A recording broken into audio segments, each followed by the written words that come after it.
যুগ যুগ ধরে তীব্র নদী ভাঙনের কবলে নোয়াখালীর দ্বীপ উপজেলা হাতিয়া। তবে সম্প্রতি দ্বীপের ৮টি পয়েন্টকে নদী ভাঙন কবলিত স্থান হিসেবে চিহ্নিত করে গণশুনানির আয়োজন করা হয়। বর্ষার আগেই ভাঙন রোধে বাঁধ নির্মাণ সহ কার্যকর পদক্ষেপ গ্রহণের আশ্বাস দেয় প্রশাসন।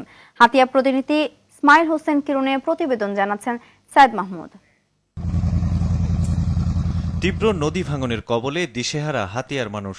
উপজেলার নলচিরা, শুকচর ও চানন্দি সহ বেশ কয়েকটি ইউনিয়নের বেশিরভাগ জায়গা এরই মধ্যে নদী গর্ভে বিলীন হয়ে গেছে। সরকারি স্থাপনা, স্কুল, কলেজ, রাস্তাঘাট থেকে শুরু করে ঘরবাড়ি ও ফসলি জমি গিলে খাচ্ছে নদী।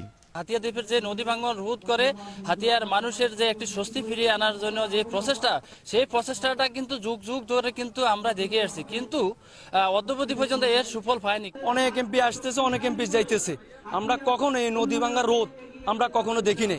ব্লক বাঁধের জন্য গণশুনানির আয়োজন করা হয়েছে। আমাদের দাবি হচ্ছে আগামী বর্ষার আগেই আমরা যাতে ব্লক বাঁধের কার্যকরী পদক্ষেপ দেখতে পাই। আমরা চাই এই যে গণশুনানির মধ্য দিয়ে আমাদের দীর্ঘদিনের এই ফানের দাবি, এটি হাতিয়ার ৯ লক্ষ মানুষের ফানের দাবি, এই দাবিটা বাস্তবায়ন হবে। আমি বিশ্বাস করি যে আগামীতে এই ব্লক বাঁধ এবং জিও ব্যাগগুলা আমাদের হাতিয়ায় বাস্তবায়ন হবে। উপজেলার সোনাদিয়ার চরচেঙ্গা বাজারের পশ্চিম পাশের বেরি বাঁধের ঢালে জেলে পড়লি ভাঙন রোধে তারাও চায় কার্যকর পদক্ষেপ। এখন আঙ্গ কোনো ব্যবস্থা নেই, আমরা কোনাতে দুজন জায়গা জমি নেব, এটা আঙ্গুর কাছে কোনো কিছু নাই। টাকা পয়সার অভাবে আমরা কোনানো যাইতে পারি না, অভাবী, একদম অভাবী অনগা। এই নদীগুলো মানুষ থাকে, এখন অভাবী হিসাবে আমরা এখানে থাকি। জালিয়ারা ব্যাগ চলে গেছে নদী ভাঙতে ভাঙতে, এখন আমরা রয়েছি অল্প পরিবার, আমরা টাকা পয়সা কর্মী যাইতে না, দয়া করে আমরা যদি ডালাই করেন আমরা পাইলাম। আমরা রিলোপ চাই না, কিছু চাই না, আমরা শুধু চাই নদী জ্ঞান এখানে কেমনে বল খেলাই এখানে শান্তি করে দিবে। এইটা সংকট সমাধানে সম্প্রতি বৈষম্য বিরোধী ছাত্র আন্দোলনের নেতারা পানি সম্পদ মন্ত্রণালয়কে জানায়। পরে হাতিয়ার ৮টি পয়েন্টকে নদী ভাঙন এলাকা চিহ্নিত করে গণশুনানি করা হয়।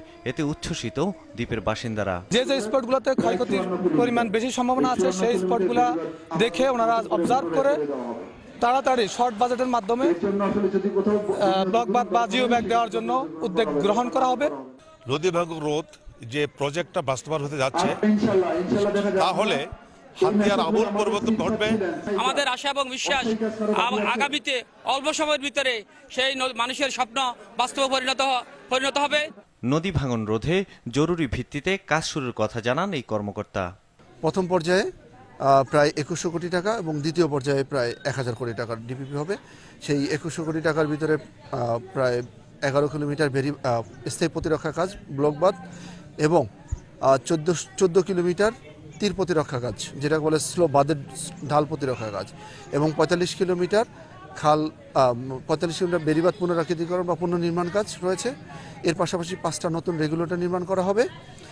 এরপরে বনায়ন ও ইকো ট্যুরিজমের যে ব্যবস্থা, এগুলো প্রথম পর্যায়ে হবে। আর দ্বিতীয় পর্যায়ে একইভাবে বেড়িবাঁধ, আমাদের বিদ্যমান ৪৫টা রেগুলেটর মেরামত কাজ সহ ডাল সংরক্ষণ কাজ এবং ১০৯ কিলোমিটার খাল পুনঃখননের কাজ অন্তর্ভুক্ত করা হয়েছে। এবং এই পুরো প্রকল্প যদি বাস্তবায়ন হয়, নোয়াখালীর জেলার যে হাতিয়া উপজেলার দীর্ঘদিনের যে জনগণের যে চাহিদা, সেই চাহিদা ইনশাল্লাহ অনেকাংশ পূরণ হবে। সৈয়দ মাহমুদ, RTV।